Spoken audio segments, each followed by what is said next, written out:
Welcome to those of you that are joining us. We will get started in just a few minutes. We have this slide up with a few things for you to remember. So your cameras and microphones are disabled, so please use the chat function for any questions, comments, or support. You can also use the Q&A function for any questions. Make sure when you're using the chat to select everyone from the drop-down. We're gonna have about 10 to 15 minutes at the end for question and answer. If you're participating today to receive CME or CU credit, you'll need to attend for 45 minutes or more to receive your certificate. And all participants who'd like to receive credit will need to complete the evaluation survey after the session, which we will place into the chat and send out via email. And CME and CU certificates will be sent out by June 20th, along with a link to the recording for today's session, the slides, and a list of related resources. And all those materials will also be uploaded to our website early next week in our training library. So again, we will get started in just a few minutes.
Hi, how are you? How are you? Good. Let me stop sharing my screen real quick so we make sure your sharing works before we get started.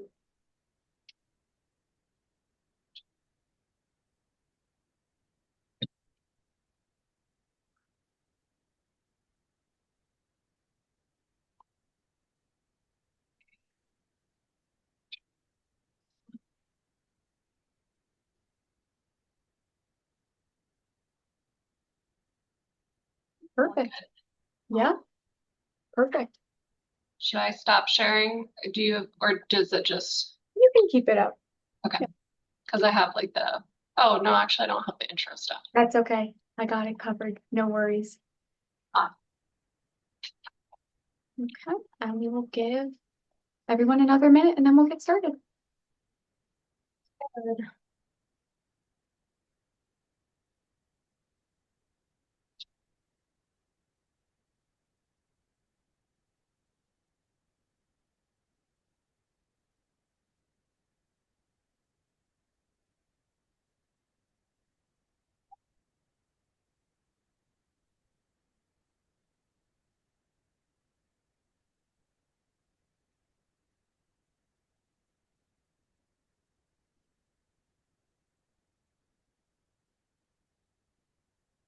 Okay, it's 12 o'clock. We're going to get started. Welcome, everyone. Thank you so much for joining us today. My name is Lily Stavisky, and I'm the Outreach and Training Coordinator for BHIPP. I'll be introducing our presenter for today and facilitating the Q&A at the end of the session. A few things to reminder. Your cameras and microphones are disabled, so please use the chat function if you have any questions, comments, or if you need any support. There's going to be about 10 to 15 minutes at the end for question and answer. If you're participating today to receive CME or CU credit, you'll need to attend for 45 minutes or more to receive your certificate. And all participants who'd like to receive credit will need to complete the evaluation survey after the session that we'll put in the chat for you, and we will also send out via email. And CME and CU certificates will be sent out by June 20th, along with a link to the recording of today's session, the PowerPoint slides, and a list of related resources. And all of those materials will also be uploaded to our website next week as well. For those of you that are unfamiliar with BHIPP, I'd like to provide some information about our program. So Maryland Behavioral Health Integration in Pediatric Primary Care, or BHIPP, is a child psychiatry access program that supports the ability of pediatric primary care providers and emergency medicine professionals in addressing and managing the mental health concerns of their patients.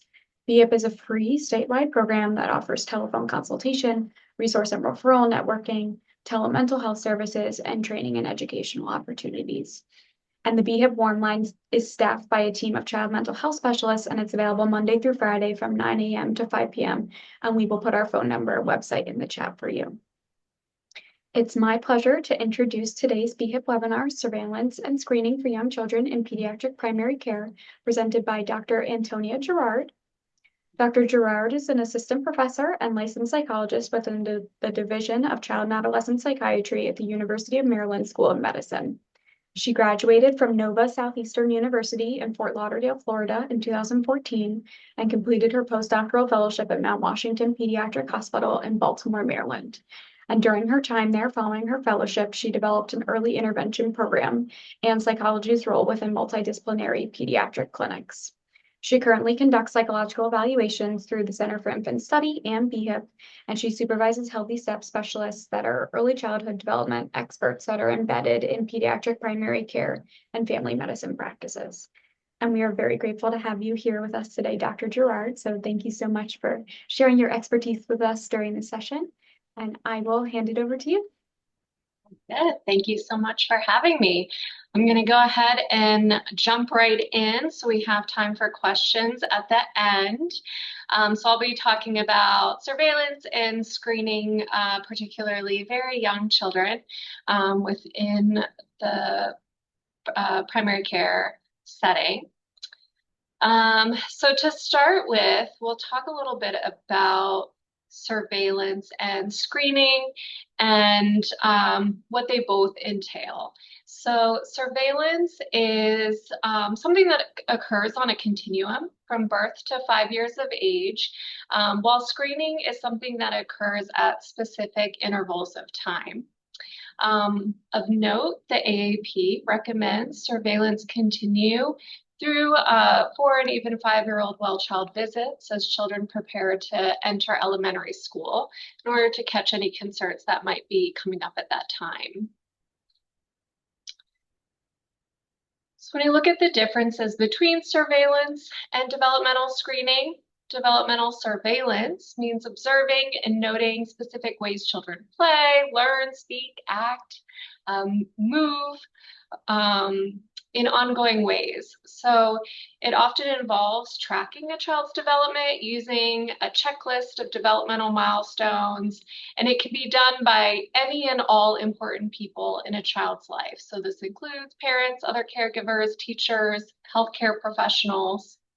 Whereas developmental screening is a more formal process that uses a validated screening tool at specific ages to determine whether a child's development is on track or if they need to be referred for any kind of further services or evaluation. Only trained professionals can administer and interpret screening tools, unlike surveillance that can be done by anyone. And both of these, both surveillance and screening, should be done for all young children, both to look for developmental milestones and to track signs of development and therefore identify if there are any concerns that are coming up. So how do we do surveillance? We'll discuss in more detail each of these points and how to implement them in practice. So starting with first, what kind of questions to ask. So there are CDC guidelines for surveillance, and they suggest using specific questions to elicit and attend to parent concerns. So this includes using specific open-ended questions that'll better promote conversations about child development. One of the things to note is framing, how you're framing the question. So things like asking about concerns rather than worries can feel less ominous for caregivers. And also pairing things like learning and behavior with development helps parents better understand what it is that you're asking them to talk about. So for example, If, a parent says, my child won't listen to me, you want to get a better understanding of, are they hearing well enough? Are they understanding the language within the commands? Are there attention deficits that are getting in the way? So wanting to really get at all of the different components of development, whether it be medical or behavioral in nature. It's also important to maintain a developmental history so that they can be reviewed as the patient comes in for each of their well child visits and determine if there are any changes. Are there any deviations in development that maybe was on track and now you're seeing some regressions, or there were always some concerns, but they're starting to build up. It's also really important to observe how the parent and child interactions unfold during their visits. How is the caregiver attending to the child? Are they able to read and respond to the child in developmentally appropriate ways? How comfortable is the child with the caregiver? And make sure to also then note the strengths that you're observing out loud to the caregivers in the room. Catch the parent in effective interactions. And pointing out any of the child's interests and strengths that you're noting during the visit as well. It's also really important to identify not only any kind of concerns or risks, but also those protective factors that we want to enhance for parents that may have some of those risk factors as well. So when we're talking about risk factors, we're talking about things like any kind of prenatal exposures to substances, alcohol, smoking, any birth complications like prematurity, low birth weight, any perinatal infections, medical conditions, genetic conditions, any adverse childhood or family experiences like poverty, food and housing insecurity, things like that. But then also those protective factors. So, do they indicate that they have strong connections with a loving, supportive family? Are you noticing those positive parent-child interactions? And really kind of highlighting those pieces versus just focusing on some of the risk. And it's important, of course, to record these findings so that you can review what you've gathered in future visits and to ensure that any plans and recommendations that you've made have been followed through. And then this is a newer component for surveillance recommendations, but really important is to share the results with other relevant providers. So really highlighting the need to communicate and your findings, but also obtain information from any other professionals that may be involved in the child's care. So as we're gathering information from the caregivers, sometimes the question comes up of, do their caregivers know best? And research shows that they do. Parent concerns are as accurate as quality screening tests. They raise important concerns regardless of differences in education or child rearing experiences or practices. And they're usually the first to be concerned with their child's development. So it's really important for providers to be intentional and ask parents if they have any concerns multiple times and normalize that parents can and should share concerns with you as the provider. And something to note here, I typically ask this question, so you can put the response in the chat if you have an idea of what you think the most common concern parents of young children present with in these early well child visits. I'll give a second before I spill the answer.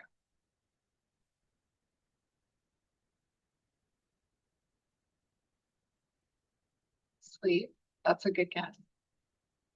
Behavior. Communication, you got it.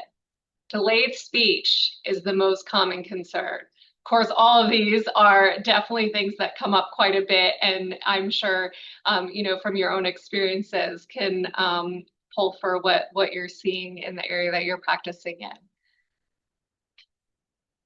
Okay, so in terms of approaching surveillance, we want to also encourage parents to monitor milestones, as well as partner with any daycare, early child educators to monitor between visits and share the results with you. And then if there are concerns, conduct early child screenings.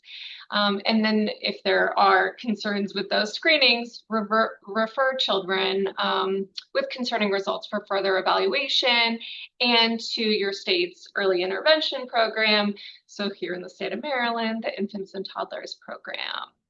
And really want to highlight here that we do not want to take a wait and see approach. Early intervention is so important.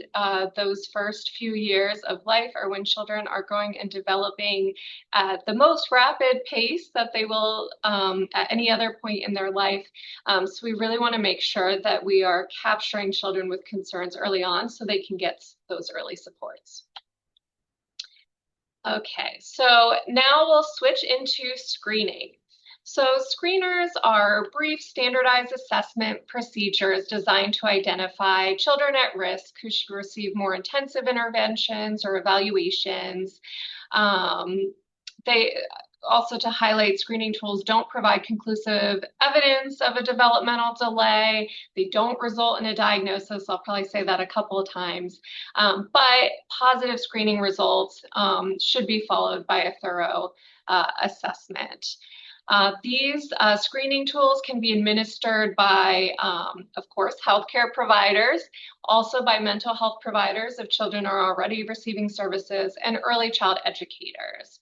But in the context of pediatrics specifically, screening should occur at regular intervals, so at the 9 and actually even now 15, 18, 24, and 30-month well-child visits. And additional screening for autism-specific concerns at the 18, 24, and 30-month visits. Also important to note, though, that screening should occur anytime a parent or you as a provider are identifying concerns, even if it's not during one of these specific scheduled times, again, because of that developmental surveillance. So this, it probably is a little bit hard to see, but this is an algorithm for screening a patient without identified risk for developmental problems at a health or a wellness well-child visit. So kind of just going through the steps of, bringing up any concerns in various different areas and what to do if there are concerns versus when there are no identified concerns. And this will be available from the PowerPoint presentation after. So why do we need to screen, especially now looking at more behavioral and emotional problems, and we'll get into development specifically after this. But according to the AAP, behavior and emotional problems in childhood is common, but often goes undetected. In fact, there's often a 2 to 4 year gap between when symptoms first emerge and when patients receive a diagnosis, which then it impacts their ability to receive those early intervention services. And one thing that I want to highlight here with anxiety and ADHD often emerging early in childhood is specifically regarding ADHD. Preschool age children can certainly show those signs, but have to have symptoms present in more than one setting. So in a preschool program or some other kind of daycare, not just at home.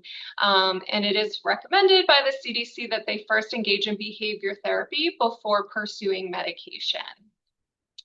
And there are some disparities in terms of when children tend to be identified and versus over and under identification of behavior problems and developmental delays.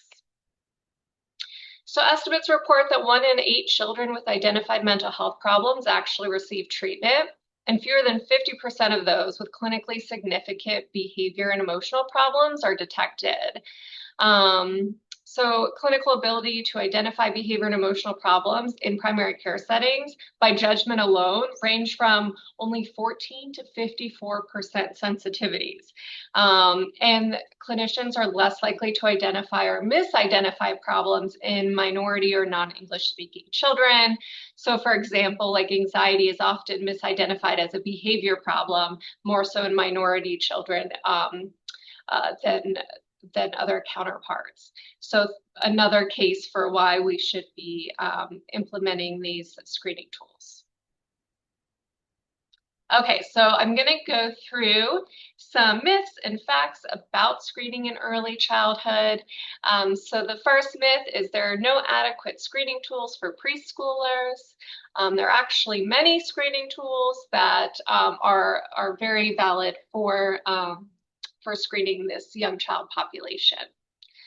Another myth is that a great deal of training is required to administer screening tools accurately.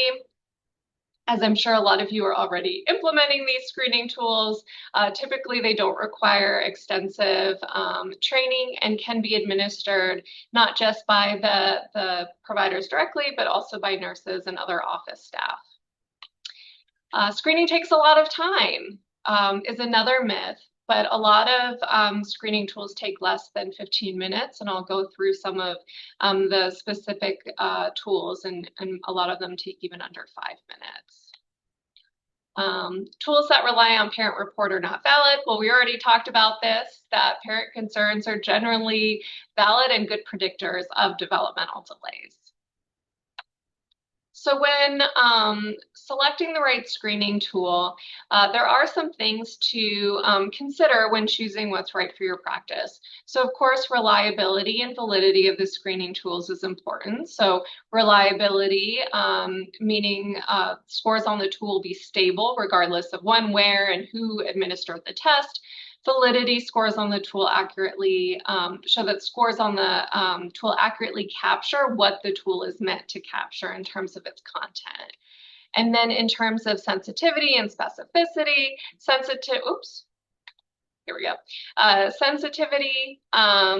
refers to how well the tool identifies children who indeed have a delay or any kind of challenges. And specificity refers to how well the measure guards against misclassifying children as needing additional screening, but actually are developing normally. And then, of course, we want to keep in mind administration times and the literacy levels required to successfully complete the screening tool.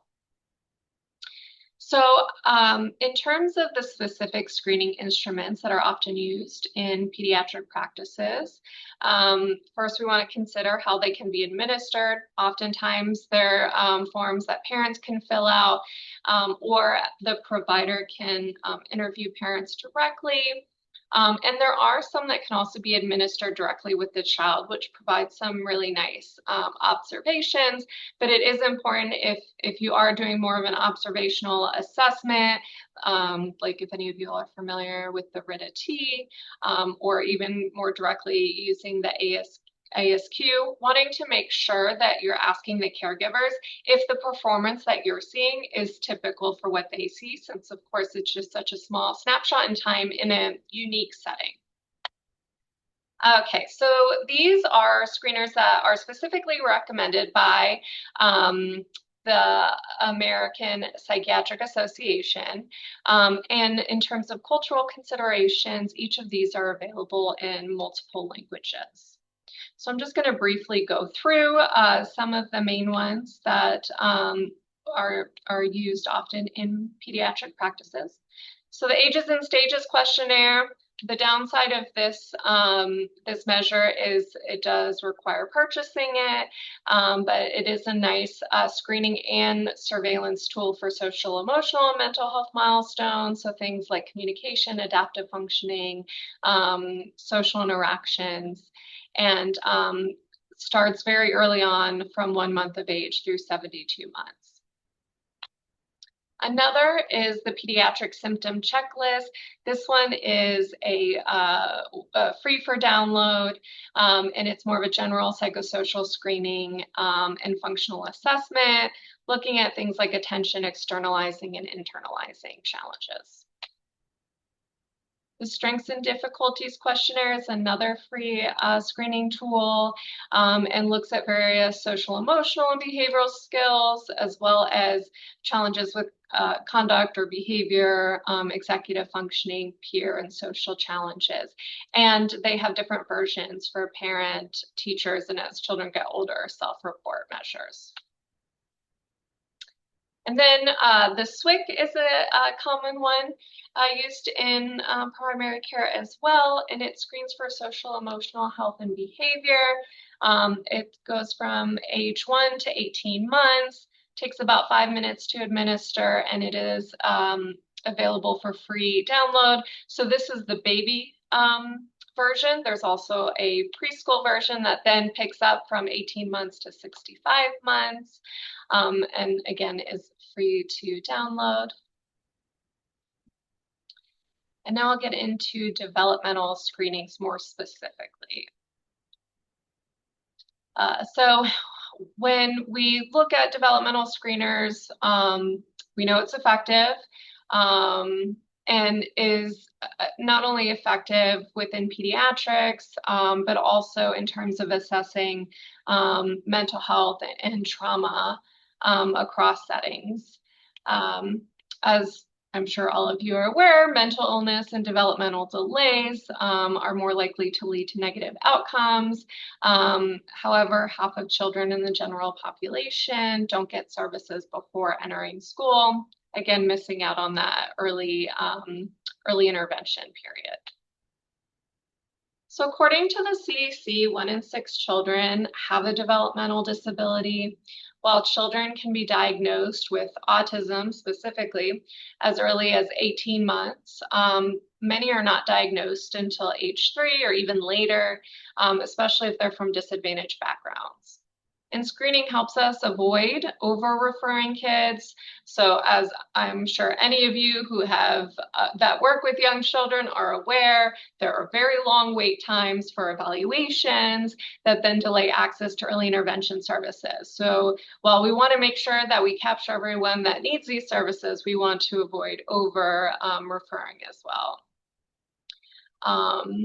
And when we discuss concerns from the very beginning, from when patients first enter your practice following birth and make it a part of standard practice, caregivers tend to be less likely to be surprised and feel that if you are bringing up a concern that it came out of nowhere. So using these screening tools to build trust and rapport with families can be very helpful in then allowing for that buy-in and follow through with referrals. So detection rates of developmental disorders is lower than prevalence rates, so that further emphasizes the need for screening. And identifying developmental delays can have an impact on additional identification of things like more specific medical conditions, risk for associated behavior or other developmental disorders, and allows for more appropriate treatment planning, again, early intervention services, family counseling regarding expectations for planning reasoning, or for family planning reasoning, and it also reduces the risk of behavior challenges later on. So some common developmental screeners that are recommended, again, by the American Psychiatric Association.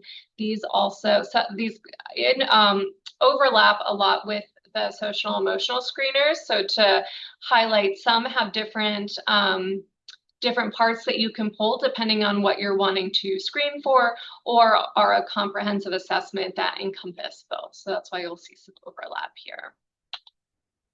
So again, we have the ages and stages. This version of the form looks more specifically at those areas of development: communication, gross and fine motor, problem solving, and personal adaptive skills.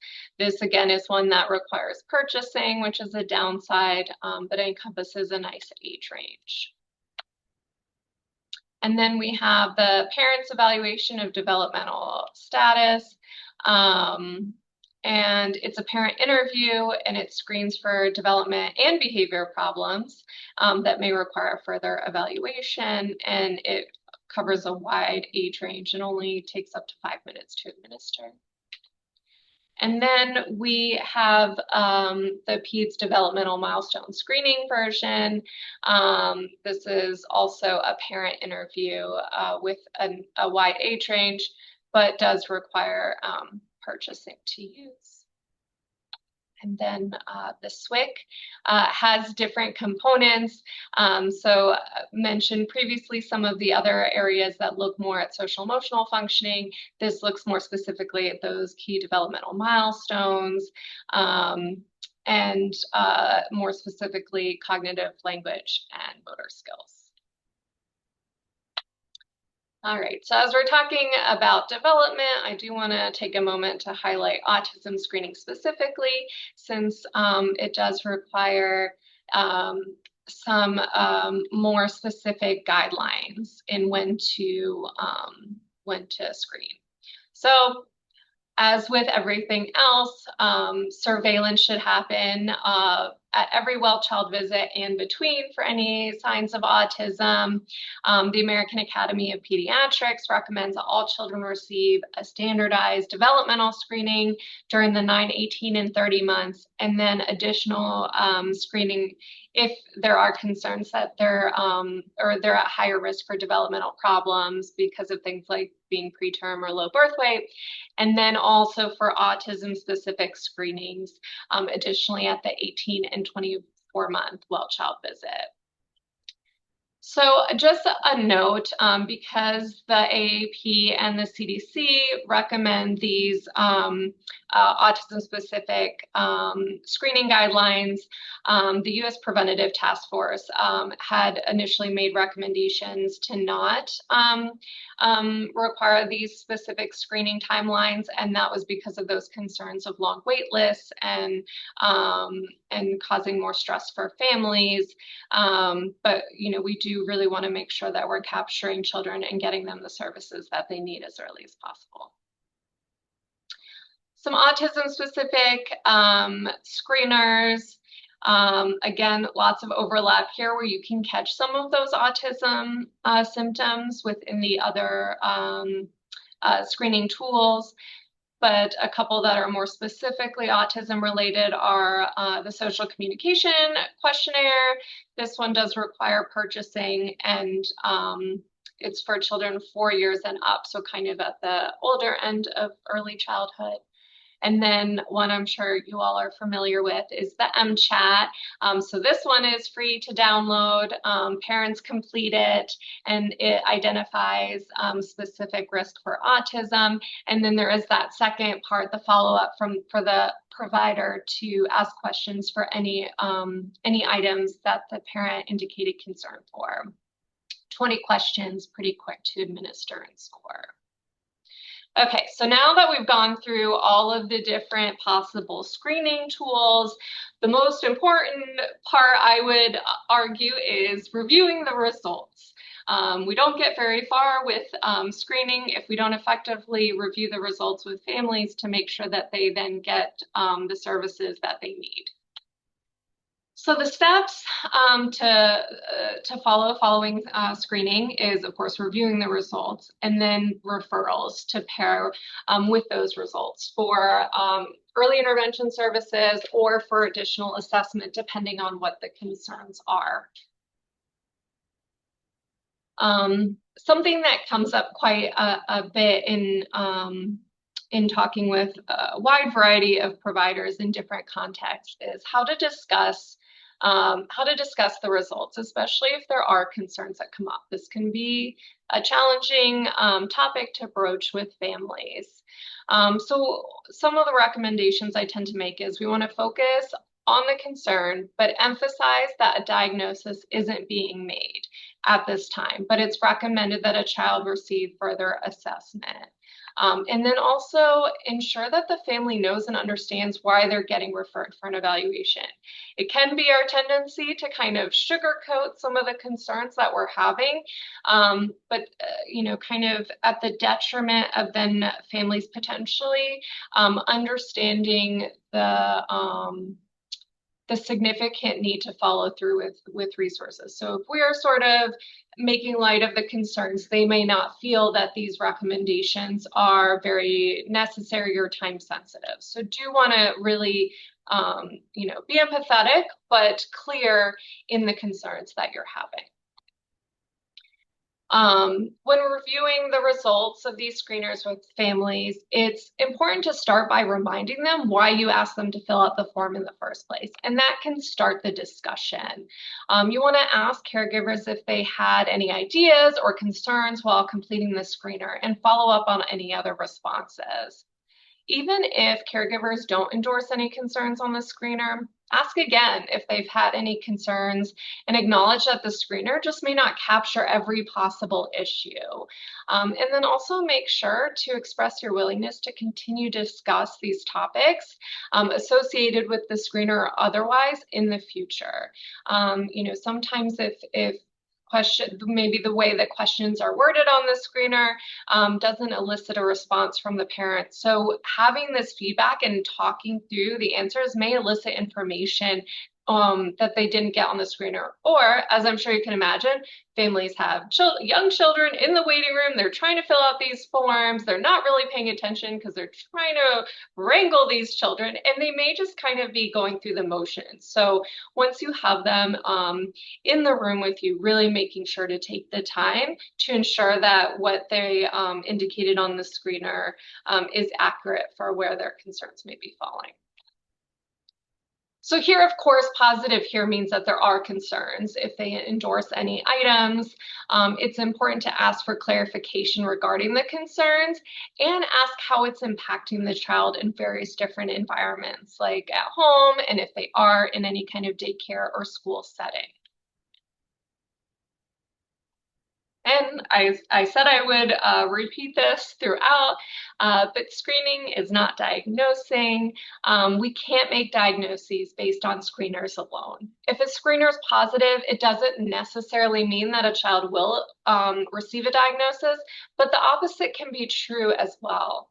So if a screener is negative, but the family or you still have concerns, refer for further evaluation. They may not see it as concerns. They may have been told by their peers or family members that what they are noticing is typical, and wanting to be able to then provide support for them to get further services if you're seeing concern. And screening is that first step to getting the support, and that's something to also explain to families too. They may then need a full psychological evaluation to rule out a diagnosis, and even if not a psychological evaluation, but a full evaluation that requires observation, detailed history, and specific administration of test measures.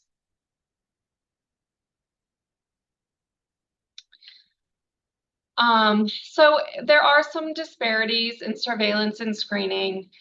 Patients with private insurance, probably not too surprisingly, are more likely to be referred for early intervention and developmental evaluations. There is a developmental risk linked to lower SES, state level variations, and of course, things like a child's race, primary language, having a medical home, education level also all play a role. But there are some steps that have been taken to mitigate these disparities.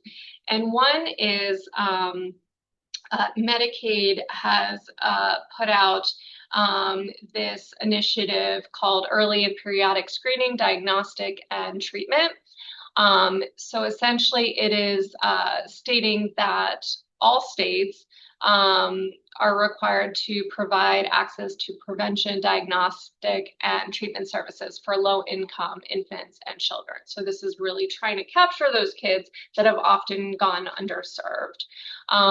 So the states are obligated to ensure that Medicaid eligible children and their families are aware of these services and supports and have access to required screenings and needed treatment services. Of course, putting these words out into the world does not make it necessarily easier to access these services, but it is something that there are efforts being pushed for to make sure that this comes to fruition if it's not already. But part of this is requiring screening at established time intervals as needed. So practices and states can determine a little bit more when those screenings are developed in terms of specific time periods, but of course they recommend going with recommendations made by like the American Academy of Pediatrics, CDC, things like that. And this specifically includes physicians and nurse practitioners and other pediatric providers to be providing the screening services and making sure that they have knowledge of and access to referral sources, whether that be like the infants and toddlers program or assessment services or more specific therapy services. And I think that is it for me. We do have links to all of the various different screeners. So feel free to access those as they apply to your practice. And I'll stop. Well, I guess I can keep the screen on. If there are any questions, though, I'm happy to answer them now. Yeah, thank you so much for that wonderful presentation. So we will move to our Q&A portion of today's session. So if any questions, please feel free to place them in the chat.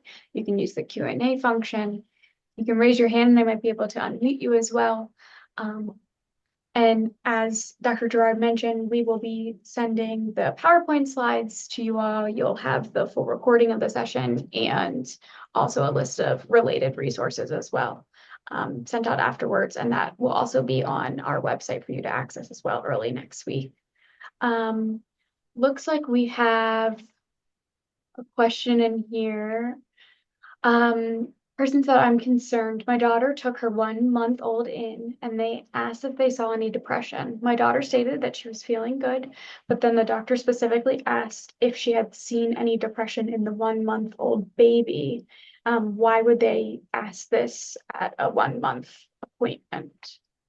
That is an excellent question. That is not something we would diagnose so young or specifically have any concerns about.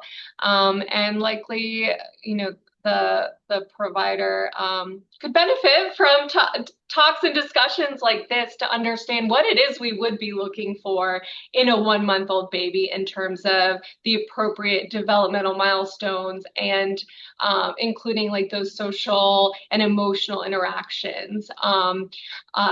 You know, and the CDC is a great resource for developmental milestones for all of the different age ranges, including 1 month old. So I echo that concern. That is not something that we would be assessing for or screening for at a 1-month well child visit. For the caregiver, which it sounds like your daughter appropriately assumed, that's a little bit different. We would want to assess for any kind of concerns for depression, you know, in that perinatal period. I think a follow-up, what concerned me is what if there was someone that has serious anxiety, depression, and they say yes. And they've noted it, that is a scary situation. Yes. And of course, not knowing this provider, kind of the motives behind asking those questions, the hope would be if the provider is concerned and makes referrals that others feel the need to follow through on, hopefully then they'll be provided with that psychoeducation of what is developmentally appropriate for these very, very young children, infants, and when what to look out for, concerns that we would want to be aware of for that time period. So while it sounds like this provider may need some more supports, hopefully wherever these questions lead in terms of referral will help clarify some of those concerns.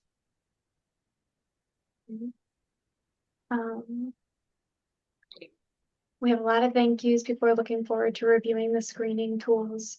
And we will make sure that on that list of related resources, you guys have access to all of the screening tools that are publicly available.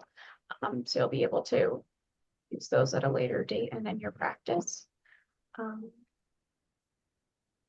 again, please feel free to put any other questions you have in the chat or the Q&A function.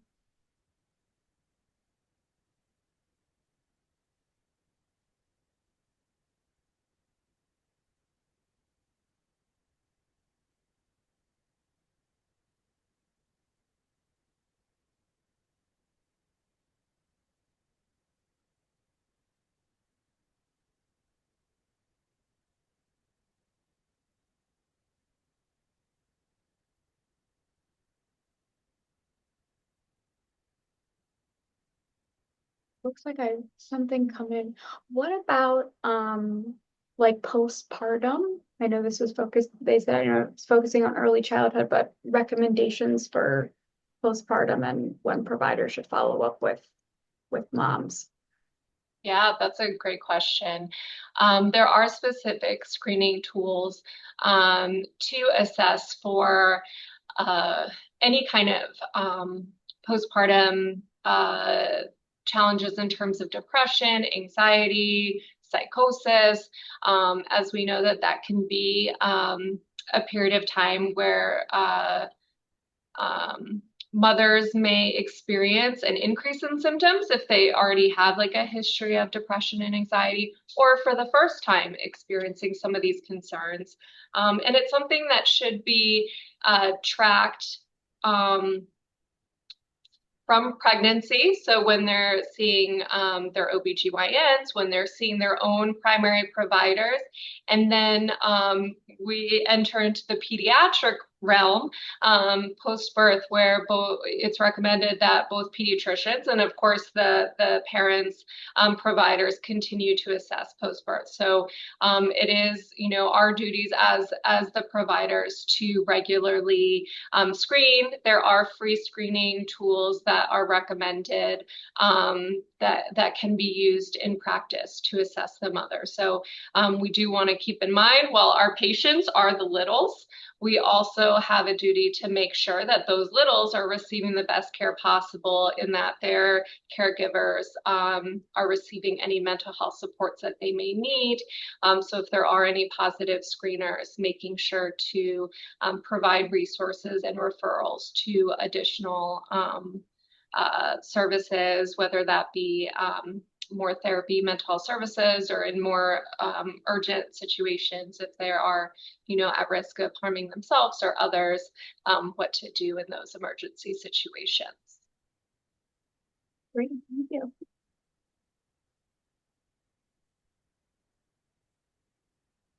Any other questions?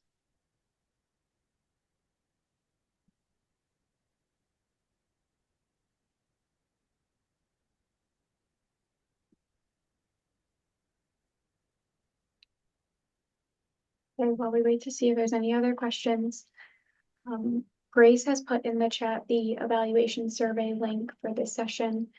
We will also send it out to you via email as well afterwards. So if you'd like to receive CME or CU credit, you'll need to complete that evaluation survey.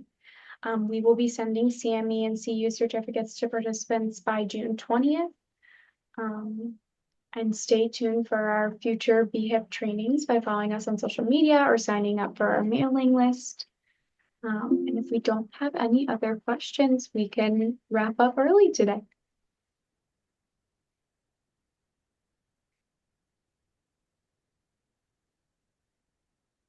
Awesome. Thank you all. I always feel like I have so much to say, and then I talk fast to overcompensate. So hopefully it was helpful and not too fast for you all.